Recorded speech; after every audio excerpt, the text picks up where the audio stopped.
예, 2부 토론 진행하도록 하겠습니다. 먼저 오늘 여러분들 어떻게 들으셨는지 모르겠습니다만 재미있었죠? 예. 아마 직접 또 책을 읽어보시면 더 재미있을 겁니다. 들어가기 전에 우리 강인자 선생님께서 잠시 이렇게 언급을 했습니다만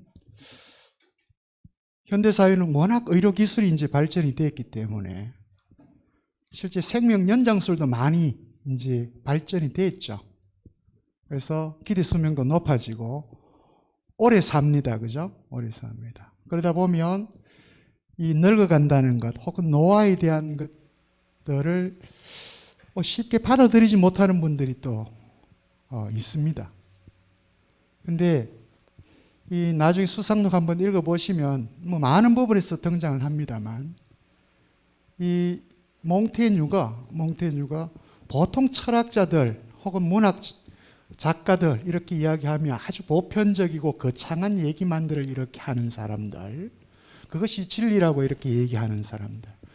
그래서 보통 고대 철학자들은 정말 제대로 된 삶을 사는 사람들은 철학자들의 삶을 따라서 본받아서 살아야 된다라고 이렇게 주장하기도 하고요. 중세에 와서는 여러분 수많은 신학자들이 바로 그 그리스도를 본받아서 살아야 된다 이렇게 주장을 이렇게 하고 있는데 몽테뉴는 거기에 대해서 상당히 부정적이었습니다. 바로 몽테뉴 자신을 포함해서 그 주변의 일상을 살아가고 있는 주변 사람들이 다 나름대로는 잘 살고 있다라고 이렇게 봤던 거죠.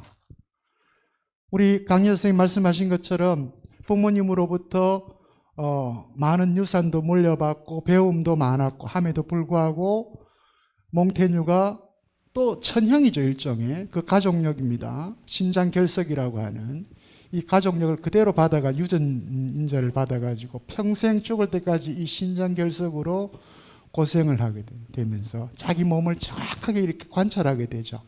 아마 여러분들도 좀 병이 들고 이렇게 질병이 찾아오게 되면 결국 자기 몸을 그때서야 이제 들여다보게 되죠. 아니면 병원에서 나의 의지와 상관없이 의사에게 몸을 내맡겨 버리거나 이 둘 중에 하나인데 실제 이제 의사에게 모든 것을 내맡기기보다는 미리미리 자기 자신의 몸을 이렇게 유심히 관찰해 가는 거죠. 그리고 수상록 읽어보십시오. 정말 재밌습니다. 방구 얘기, 그리고 페니스 크기 얘기, 매똥 얘기 이런 거 굉장히 우리가 그냥 이런 얘기를 누가 이 철학자들이 이야기하는 거야, 신학자들이 얘기하는 거야 라고 얘기를 하는데 그 얘기들 엄청나게 많습니다. 그때나 지금이나 우리 남성들은 음경의 크기에 따라서 그 남성적이다 아니다 이런 걸 아직도 여전히 선입견 내지는 편견을 갖고 있잖아요. 그죠? 근데 한번 읽어보십시오.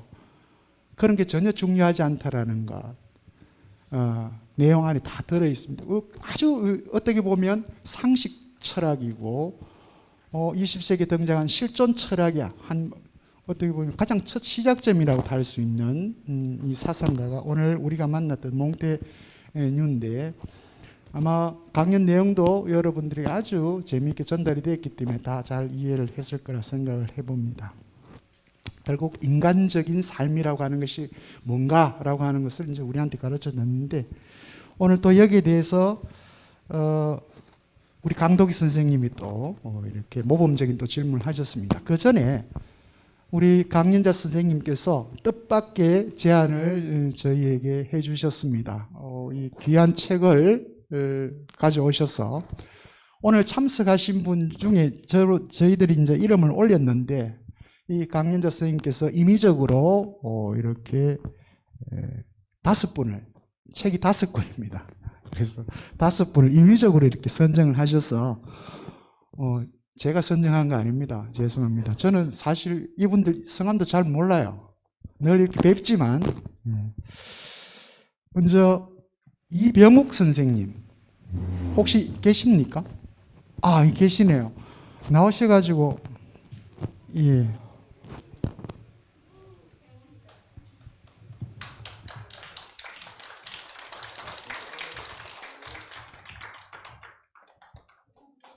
예. 지금 거기 계시죠, 뭐, 그러면. 설부자 선생님 계십니까? 예.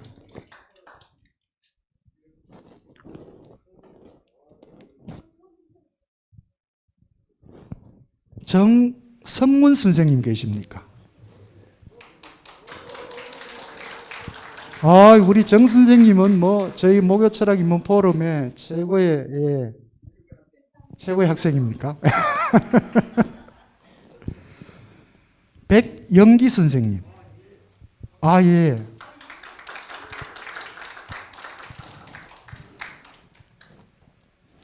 마지막 분입니다. 이국정 선생님.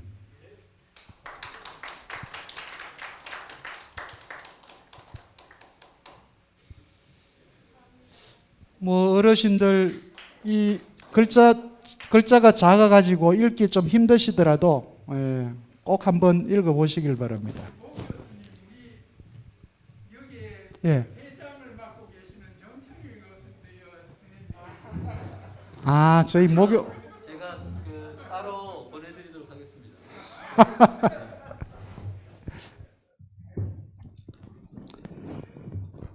예. 제가 그냥 원래 출석부를 좀 요청을 해가지고 원래 번호표를 뽑는 건 좀 그런 것 같아가지고 출석부를 요청해서 그냥 임의로 제가 했는데 저기 회장님께는 제가 따로 예 다른 책도 같이 보내드리도록 하겠습니다. 책은 사보는 겁니다. 수상록도 사보시고요. 또 하나 오늘 뭐 우리 선생님 강연 선생님 말씀하셨습니다만 최근에 나온 책 중에 몽테뉴 여행기라는 게 있습니다. 여행을 굉장히 좋아했다 그러죠, 그죠? 여행을 통해서 세상을 경험하고 사람을 배우는 그런 걸 굉장히 강조했던 분인데 그 여행기는 1580년부터 그러니까 1572년부터 92년 죽을 때까지 20년 동안 수상록을 쓰는 그 과정에 아까 말씀드렸던 그 신장결석 얼마나 힘든 고통입니까, 그죠? 그러니까 이 프랑스에서 그 유럽 지역의 최고라고 하는 온천은 다 찾아다닙니다. 이 신장결석 몸 때문에. 그게 이제 여행의 핵심이죠. 그런데 꼭 온천만 찾아다닌 얘기만 있는 게 아니고요. 바로 500년 전에 그 유럽을 정말 제대로 들여다볼 수 있는 또 글입니다. 몽테뉴 여행기 이렇게 해서 최근에 번역되어 나온 책이 있으니까 그것도 한번 참고 삼아서 함께 살펴보시길 바랍니다. 자, 우리 강도기 선생님 세 가지 질문인데요. 먼저 강도기 선생님 질문을 받고 플로어에 계시는 여러분들 질문을 받도록 하겠습니다. 첫 번째, 뭐 수상록 제1권 8장은 뭐 예를 들면 한가로움에 대하여를 또 써놓기도 했고 또 2권에 가면 10장에는 또 책에 관하여 뭐 이런 것도 있는데 그렇다면 뭐 3권, 4권, 5권 이렇게 있는데 3권의 핵심 내용을 혹시 우리 시민들께 설명을 한다면 어떤 부분이 있을까요? 라고 하는 질문입니다. 혹시 예. 질문 제가 보면서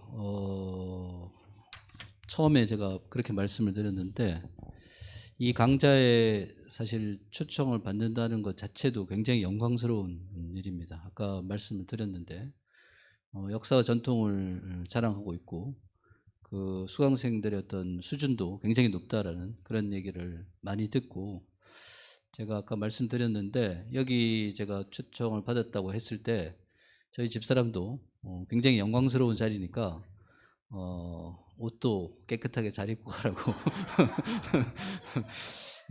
그래서 왔습니다.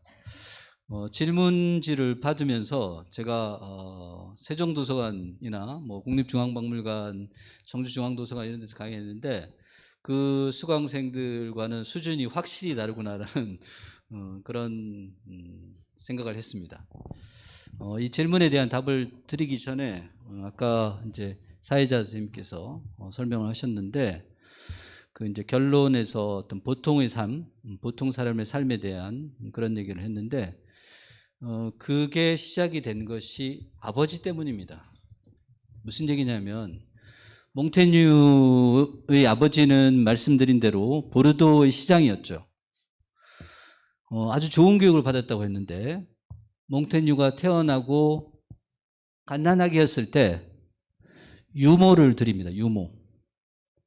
근데 보통 서울시장, 부산시장의 아들은 어떤 유모에게 맡길까요? 뭐 영어를 잘하는 아주 뭐 박사학위 소지자의 뭐 이럴 수도 있는데, 몽테뉴의 아버지는 자신이 있는 그 도시에서 가장 가난한 동네의 아낙에게 자기 아이를 맡깁니다. 그렇게 해야 너가 장차 시장이 될지도 모르고 너가 훌륭한 사람이 될지도 모르는데, 너가 저 어렵고 힘들게 살아가는 사람을 이해하지 않으면 너가 제대로 너의 인생을 살았다고 할 수 없다. 그래서 아버지가 그 갓난아이를 그 동네에서 제일 가난한 동네에다가 유모를 찾아가지고 맡깁니다. 그게 어린 시절에 훌륭하게 받은 교육 중에 라틴어 교육이 있고, 즉 외국어 교육이 있고, 또 하나는 자신이 함께 살아가는 사람들과 살아가는 법을 그 어린아이에게 가르쳤다는 거예요. 너는 이 동네에 사니까 저 동네 애들이랑 놀지 마, 이게 아니고, 그 동네에서 제일 어렵고 힘들게 살아가는 사람에게 맡겨가지고 그 유모가 몽테뉴를 키웁니다. 그게 저는 그 더없이 훌륭한 아버지가 몽테뉴에게 남겨준 그 좋은 교육법 중에 하나라고 생각하고, 두 번째로는 예전의 교육 방법을 떠올려 보시면 아시겠지만, 프랑스 르네상스 시대에 문제가 제일 많이 됐던 것 중에 하나가 소위 말해서 체벌 교육입니다.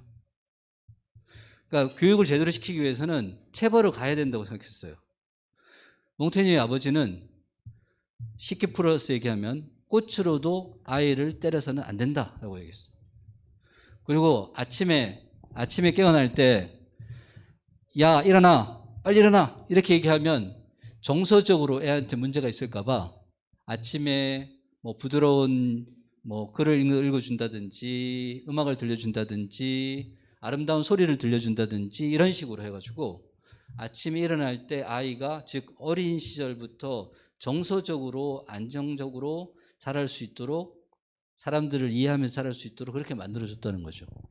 저는 그게 굉장히 중요한 것이라고 생각을 합니다. 르네상스 시대의 교육 중에서 천재를 만들어내는 교육도 있지만, 함께 살아가는 사람에 대한 애정을 어린 시절부터 가질 수 있도록 만들어주는 것도 굉장히 중요하다라고 생각을 합니다. 제가 이제 지금 그 몽테뉴 아버지의 교육 방법부터 이제 몽테뉴가 자기가 받은 교육, 그 다음에 자기가 그래서 읽은 교육 방법에 대한 것을 정리를 지금 하고 있는데, 가능하면 빨리 정리를 하고 싶은 생각은 있습니다. 그 질문 그 중에서 제가 아까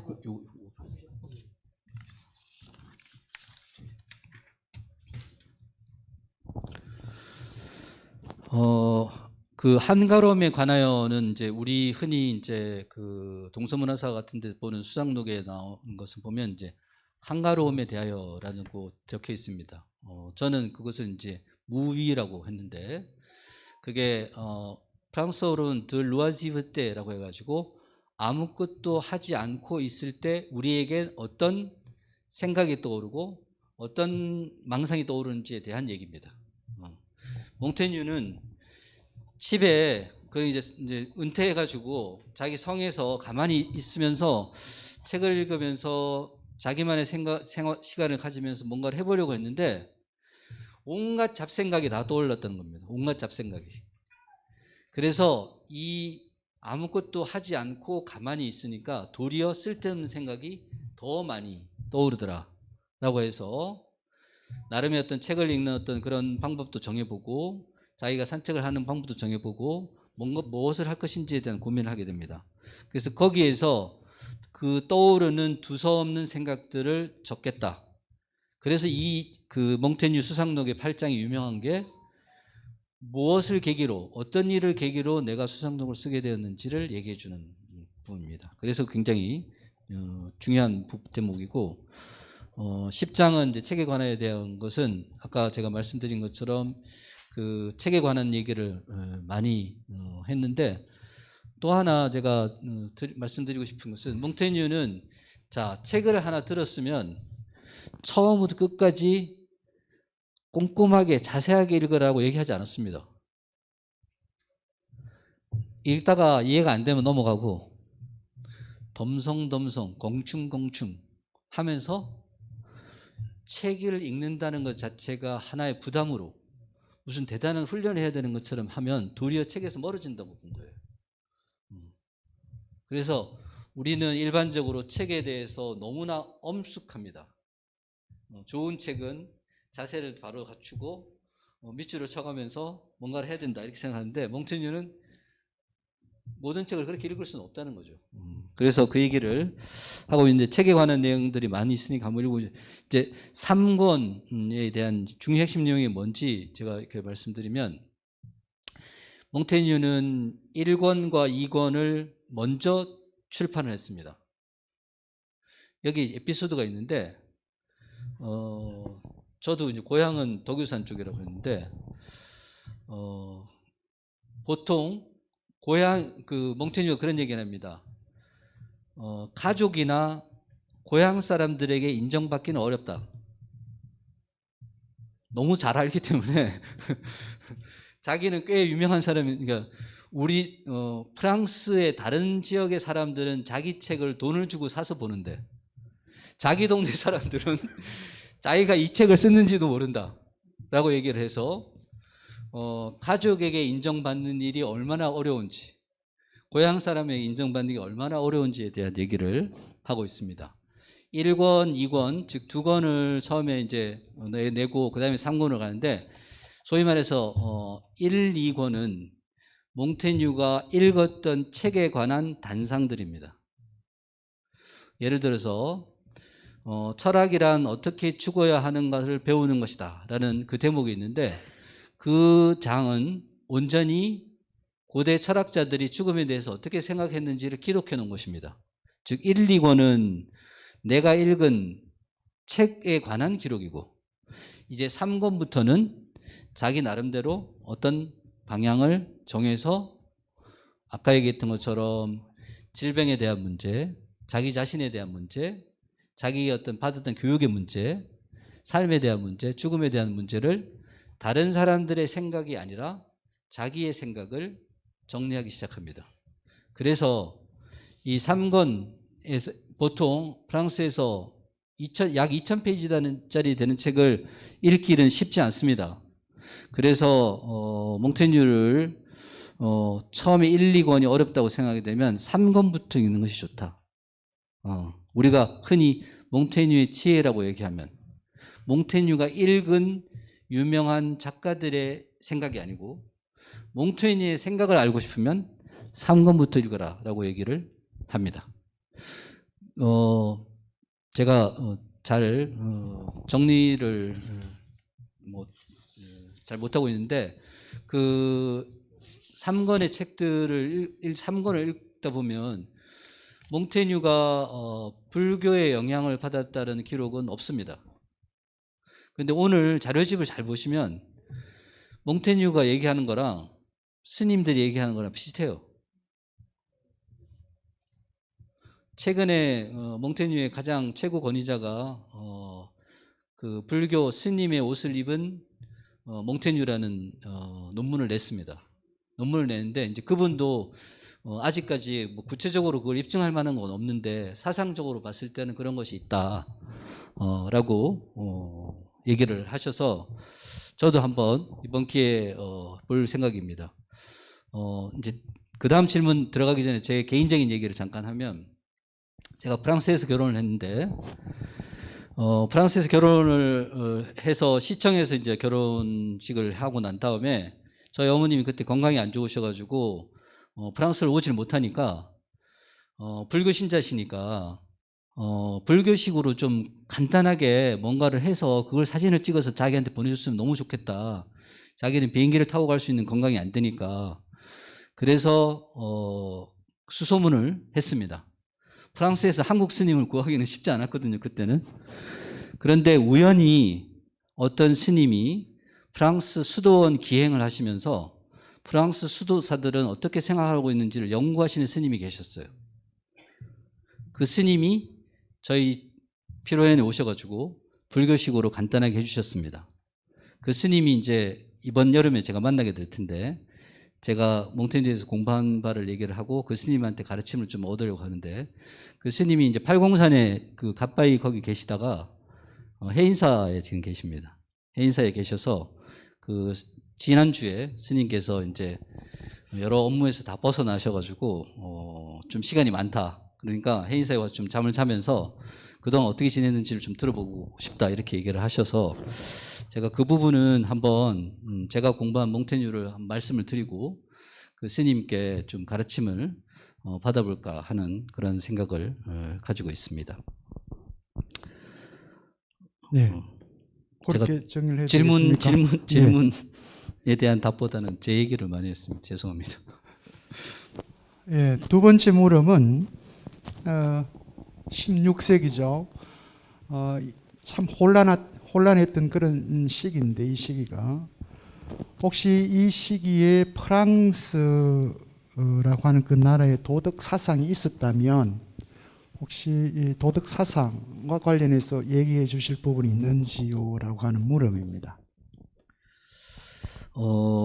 이제 두 번째 질문, 모랄리스트는 이제 우리말로 옮길 때 모랄리스트라고 하는데, 여기서 모랄을 사전에는 분명히 도덕이라고 나와 있습니다.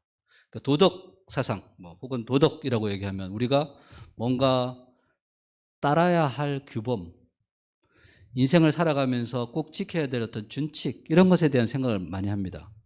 프랑스의 모랄리스트의 이 모랄은 그게 아니라 우리가 인생을 살아가면서 내가 속해 있는 집단에서 내가 어떻게 처신할 것인지, 살아가면서 내가 어떤 사람들과 어울리면서 무엇을 조심해야 될지에 대한 얘기입니다. 이때의 모랄은 도덕이 아니고, 우리가 살아가면서 예를 들어서 궁정에서 지낼 때는 궁정 사람들은 어떠한 나쁜 생각을 가지고 어떻게 행동을 할 수도 있으니까 거기에 대해서 이걸 이런 식으로 생각하십시오라는, 어찌 보면 올바르게 세상을 살아가는 법에 대해서 고민한 사람들.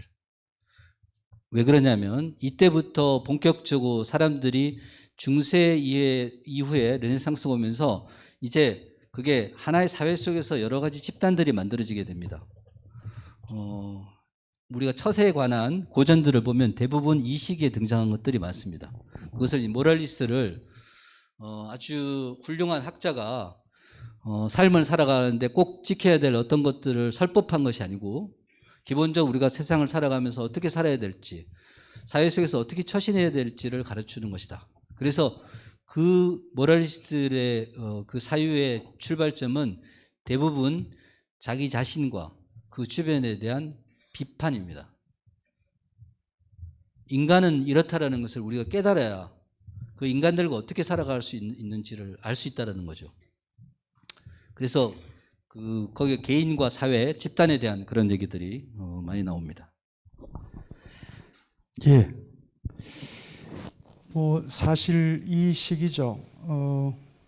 예를 들면 1500년대이기 때문에 방금 우리 선생님 말씀하신 것처럼 이 당시에 모럴리스트라고 이야기했을 때는 기본적으로 요즘 우리가 이때의 모럴리스트를 요즘 방식 우리가 받아들이면 교양 있는 사람.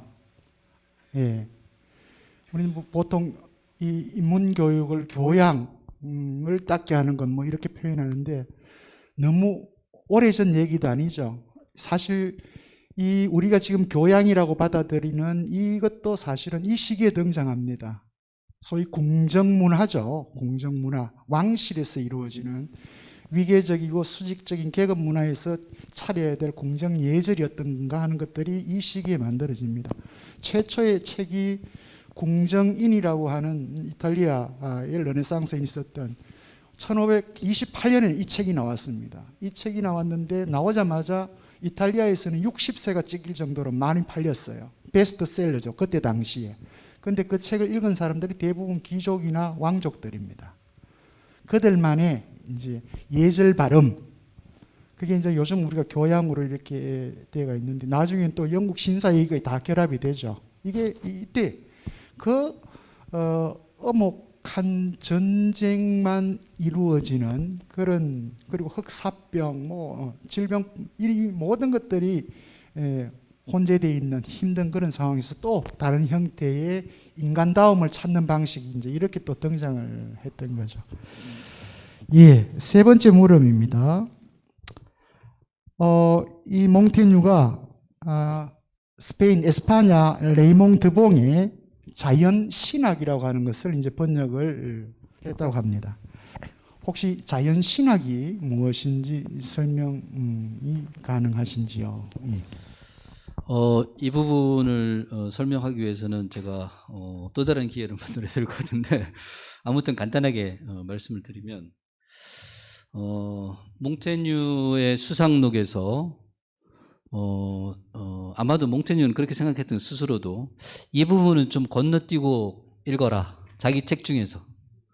왜냐하면 첫 번째, 이 부분은 사실 아버지가 몽테뉴에게 부탁을 합니다.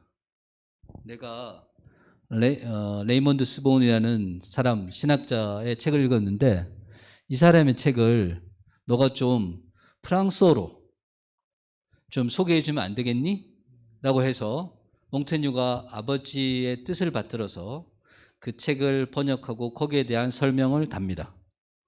엄밀하게 얘기해서 이 레이몽 스봉의 그 변론인데 그게 왜냐하면 잘못 이해된 그 당시 이제 르네상스 시대에 여러 가지 종교에 관한 논쟁들이 있었는데 자연신학이라고 해서 이 레이몽 스봉이 파악한 것은 자연적 이성에 근거한 우리가 어떤 계시에 의한 종교 이해가 아니라 자연적 이성에 근거한 어떤 종교관을 설법하신 분인데 이분의 것을 좀 프랑스어로 번역을 해가지고 너가 소개를 해줬으면 좋겠다라고 해서 몽테뉴가 아버지는 돌아가셨죠. 돌아가시고 난 다음에 그 아버지의 뜻을 받들어서 자기가 그 몽테뉴 수상록에 이 내용을 집어넣습니다.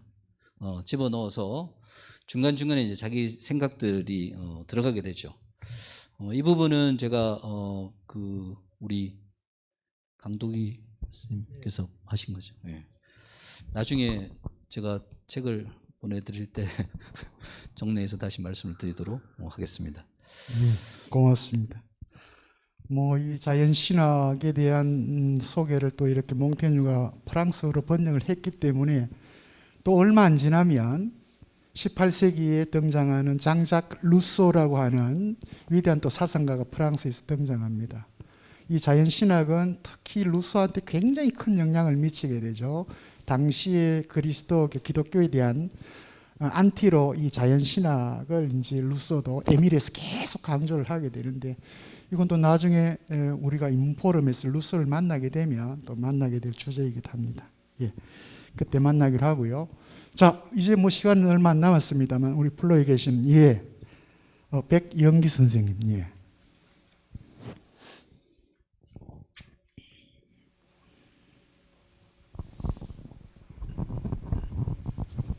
예, 수성구에 살고 있는 백영기입니다. 제가 그 토론이라든지 이런 참석하고 강의를 들으면서 가장 편한 마음으로 처음부터 끝까지 슬 빠져들어가시 가는 에세이 하나 읽는 식으로 딱 그 인생이라는 게 그렇게 어려운 것도 힘든 것도 아니고 그냥 물 흘러가듯이 살아가는 것이다 하는 그런 감정을 받았습니다. 네, 그래서 사람의 인생이라는 것은 결국은 몽테스키우가 보는 인생이 과연 인간으로서는 가장 인간적인 삶이 아니었겠나 싶은 생각이 듭니다. 질문 아니고 코멘트 합니까? 예, 맞습니다. 오늘 몽테뉴가 우리한테 이야기해 주려고 했던 것은 정말 말 그대로 참된 인간적인 이상, 인간적인 삶을 어떻게 살 것인가. 인간적인이라고 하는 거기에 아주 초점이 맞춰져 있는 것 같아요. 예, 또 다른 질문을, 우리 정청일 스님.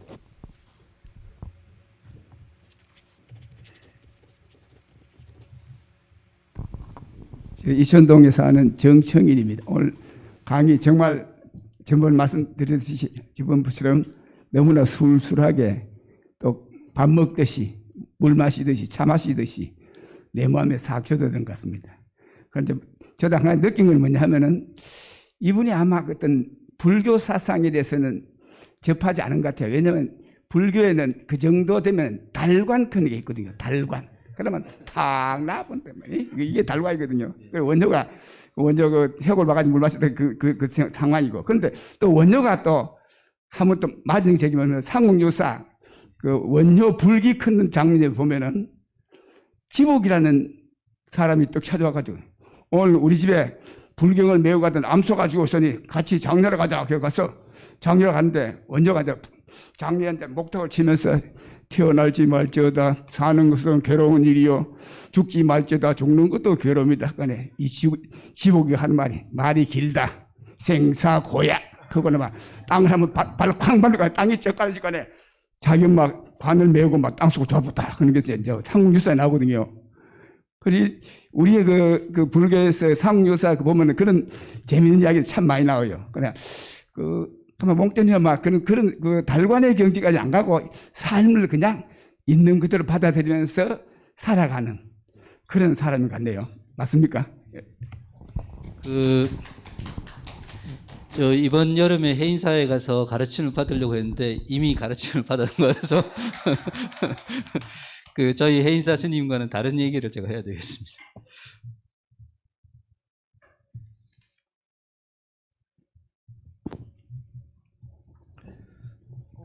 없습니다. 네. 혹시 또 다른 질문 있으시면 해주십시오. 예.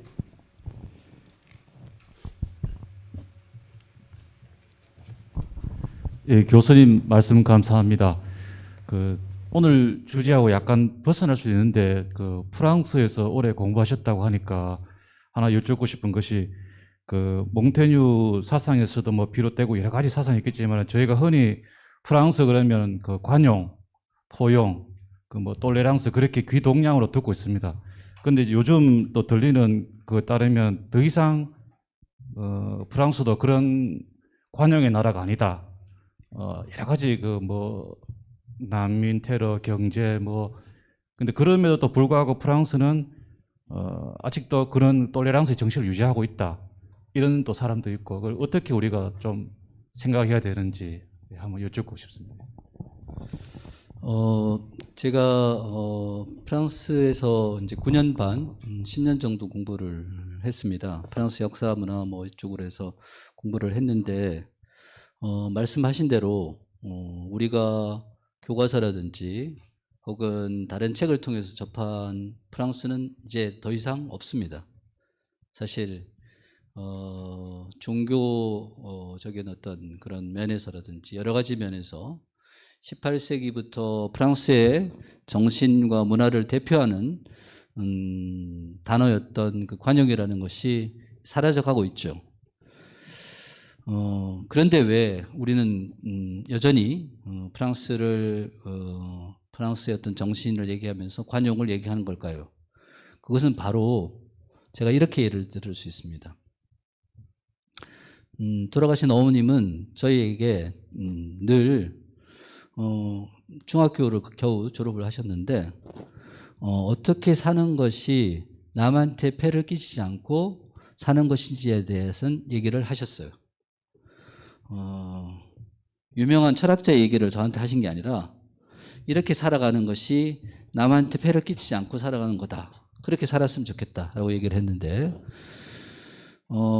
지금은 우리 한국 사회를 돌아보면 부모님도 그렇고 주변의 사회 속에서 우리가 맞이하는 수많은 사람들도 어떻게 살아갈 것인지에 대한 그 믿음의 말씀을 전해주시는 분이 사실 없습니다. 프랑스는 관용이 사라져가고 있지만 기본적으로 관용으로 대표되는 그 정신과 문화를 끊임없이 가르칩니다. 학교에서도 가정에서도 지금 우리 동네에서 외국인에 대한 테러가 차별과 멸시가 일어나고 있지만 이것이 올바른 길이 아니다라는 것을 계속 가르치는 거죠. 그러니까 우리를 돌아보면 우리 주변의 외국인에 대해서, 장애인에 대해서 수많은 차별과 따돌림들이 존재하는데 그 현상을 우리는 겪으면서 이렇게 살지 않아야 된다라고 얘기하는 것이 아니라 그게 다른 나라 일처럼 다른 문제인 것처럼 넘어간다는 겁니다. 그러니까 프랑스는 우리가 생각하는 자유와 평등과 관용의 나라는 아닐지 모르지만 적어도 학교 교육에서, 가정 교육에서 무엇보다도 지금 잃어가고 있는, 상실해 가고 있는 이 관용의 정신을 우리가 지켜야 되는 것이 그게 올바른 길이다. 모든 사람들이 그거를 따르지는 못하지만, 그래서 저는 한국 교육에서도 우리 사회가 피폐화되고 황폐화되고 있지만 무엇이 옳은 것인지는 적어도 가르쳐야 되는 것이 아닌가라는 생각입니다. 프랑스의 사회의 변화는 안타까운 일이지만 그래도 많은 사회에서, 많은 나라에서 프랑스를 얘기한 것 중에 하나가 그게 하나의 교육의 근간이 되어가고 있다는 거죠. 그걸 지키려고 노력하고 있다는 점이 저는 우리가 한 번쯤 다시 그 사례를 돌아봐야 되지 않을까. 우리도 지켜야 될 것들이 참 많은데 그것에 대한 교육은 좀 소홀한 것이 아닌가라는 그 예를 들어서 내가 올바른 행동을 하지 않더라도 우리 자식에게는 똑바로 살아라고 얘기하잖아요. 그러니까 그것을 저는 한번 돌이켜 볼 필요가 있다. 내가 그렇게 살지 못해서 내가 이런 얘기를 못하는 것이 아니라 실수도 하고 여러 가지가 있지만 자기 자식에게, 주변에게 이게 올바른 길이다라는 것을 보여줄 수 있는 것이 필요하다. 관용은 퇴색되어 가고 있는 가치이긴 하지만 기본적으로 프랑스 교육의 근간을 이루고 있다라는 점에서 말씀을 드리고 싶습니다. 예, 뭐 충분히 이해되셨을 생각합니다. 이 프랑스에서 가장 많이 강조되고 있는 게 이제 톨레랑스인데 실제 현실 속에서는 그 정말 톨레랑스의 나라인가라고 생각될 정도로 또 이제 그런 문제를 일으킵니다만, 근데 이게 방금 우리 강재 선생님께서 강조하신 것처럼 중요한 이유는 적어도 70년대 이후에 독일을 중심으로 생겨났던 폴리티시 빌딩, 뭐 정치 교육 이렇게 표현하기도 하고요. 미국 같은 경우는 데모크라틱 civic education 해서 민주 시민 교육 이렇게 표현하기도 하고요. 프랑스에서도 마찬가지로 시민 교육, 그리고 북유럽 이 나라들이 대부분 민주 시민 교육을 제도 교육에서 하고 있습니다.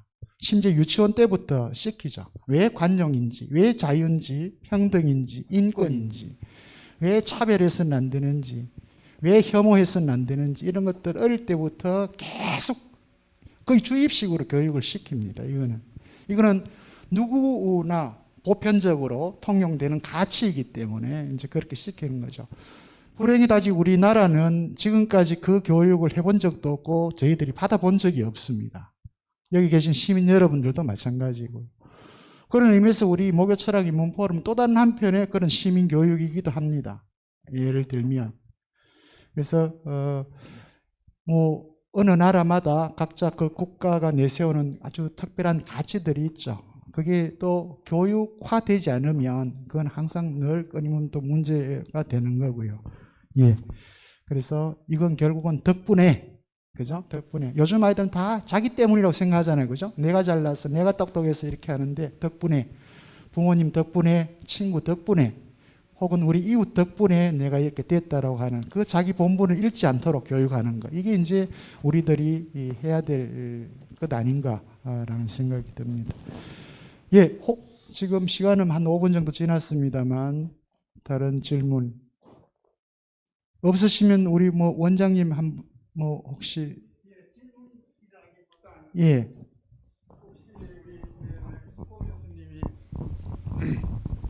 몽테뉴 수상록을 말씀하여 주셨는데 혹시 고 교수님이 이 수상록을 보시고 따라야 할 점 혹은 또 그게 보충해야 할 점이 있다면 무엇이라고 하실 수 있나요?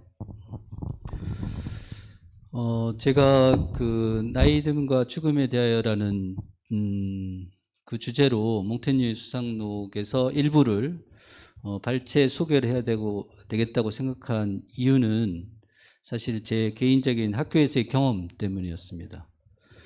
나름대로 이제 인문화연구원도 이끌어가면서 여러 가지 다양한 길을 모색을 했는데, 개인적으로는 이제 그런 학교에서 일을 맡다 보면 자연스럽게 학교에서의 정치라고 합니다. 흔히 선거라든지 이런 데 휘말리게 됩니다. 저는 그 정치, 학교 정치의 어떤 표본이 대학 총장 선거인데, 그 선거를 앞두고 제가 그동안 같이 이야기를 나누고 생활했던 그 수많은 사람들이 내가 비판한 사람들과 다를 바 없구나라는 걸 깨달았습니다. 그들도 똑같이 우리가 지금 정치인들의 선거 때마다 벌어지는 그 수많은 것들이 대학교에서도 그대로 반복된다는 것을 알고, 그것이 제가 학교로부터 어느 정도 떨어져서 제 스스로를 돌아봐야 되는 그런 시간이 필요하다라는 생각을 하게 됐습니다. 이렇게 공부를 했다는 사람들이, 저렇게 책을 많이 읽고 저렇게 훌륭한 논문을 썼다는 사람들이 이 정치 속에 들어와서, 선거 속에 들어와서 연어, 시정, 잣배들과 똑같아지는구나 라는 것을 저는 깨달았습니다. 일종의 주변에 대한 어떤 그런 환멸과 배신감, 그 와중에 나는 도대체 무엇을 했는지, 나는 어떤 존재에 대한 반성이 필요하다는 그런 생각을 했고, 그래서 몽테뉴의 수상록을 다시 꺼내 읽으면서 여러 가지 어떤 거기서 지혜를 얻고자 했고, 그 나이듦이라는 주제에 대해서는 몽테뉴가 이런 얘기를 했습니다. 나이가 들면서 시들해지고 곰팡내 나지 않는 영혼은 없다. 있다고 해도 드물다라고 했어요. 즉 나이 들고 죽고 하는 그 과정과 자신의 존재에 대한 것을 생각하고 스스로를 돌아보는 어떤 그런 시간을 가져야 되는데, 그런 어떤 시간과 자연의 흐름을 갖다가 우리는 역행하려고 많이 하는 거죠. 그래서 그런 것에 대한 것이, 저도 이제 이렇게 흰머리가 많이 생기고 이러면서 그런 어떤 것들이 결국 이제 한편으로는 학교에서의 어떤 그런 정치, 선거 이런 것에 대한 것이었고, 다른 한편은 저 스스로 돌아보게 됐는데, 뭐 당연히 거기에는 이제 저희 어머님이 돌아가셨기 때문에 그 어머님의 죽음 이후에 다시 한번 굉장히 오랫동안 고통을 받고, 당뇨병을 30대 후반에 당뇨가 오셨는데 정말 말년을 고통스럽게 그 온갖 병원을 다 전전하시다가 고통스럽게 돌아가셨어요. 그래서 그거에 대해서 생각을 하게 많이 됐습니다. 찾아보니까 몽테뉴가 그런 얘기를 많이 했지라는 그런 게 들어서 개인적인 어떤 그런 경험들, 또 하나 제가 아까 한 에피소드를 말씀드렸는데, 우리는 죽음에 대한 걱정으로 제대로 살지 못한다고 했는데 저희 어머님이 그러셨어요. 죽음에 대한 공포가 너무 심했기 때문에, 물론 아파서 그러셨겠죠. 근데 죽음에 대한 공포가 너무 심했기 때문에 밤을 굉장히 두려워하셨고 항상 불을 켜놓고 계셨어요. 언제 죽을지 모르니까 그것에 대한 두려움이 결국은 어머님이 좀 편안하게 살 수 있었던 그 남은 마지막 몇 년을 힘들고 어렵게 사시게 한 게 아닌가라는 그런 생각이 들어서, 개인적으로 수상록이 저에게는 그런 개인적인 것, 학교 사회 이런 거 관련돼서 많이 저에게 많은 도움을 줬던 그런 책이기도 합니다. 예, 원장님 뭐 충분한 답변이 됐습니까? 예, 오늘 784회입니다. 새로운 세계 등장을 마주한 철학, 어떻게 살 것인가 라고 하는 주제였는데요. 오늘 우리 강재 선생님 마지막에 고대 스토아 철학자의 표현도 이제 몽테뉴를 빌려서 이렇게 가져왔는데, 까르페 디엠, 뭐 워낙 많이 이제 들으셨으니까, 사실 과거라고 하는 여러 우리 시민 여러분들도 지금까지 살아오셨던 그 과거라고 하는 시간 속에 이제 얽매이지 말고 이제 추억 정도는 남겨두세요.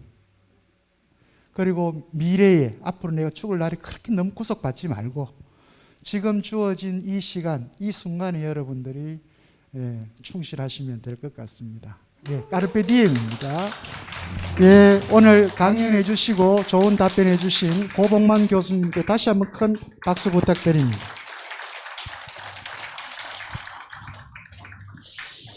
예, 다음 시간에는 사실 작년도에 저희들이 다루었어야 되는데 조금 시간을 거슬러 올라갑니다.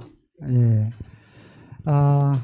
제프리 초스를 저희들이 만나게 될 것 같습니다. 제프리 초스의 캔터베리 이야기, 다시 한번 인간이란 무엇인가, 르네상스 시대의 이 인문주의자들이 인간에 대해서 어떻게 고민했는가라고 하는 걸 이 캔터베리 이야기를 통해서 초스가 어떻게 서술하고 있는지 우리가 또 한번 강의자생을 만나서 들어보는 그런 시간을 갖도록 하겠습니다. 예, 날씨가 굉장히 따뜻하고 좋죠? 예, 봄 마음껏 즐기시고요.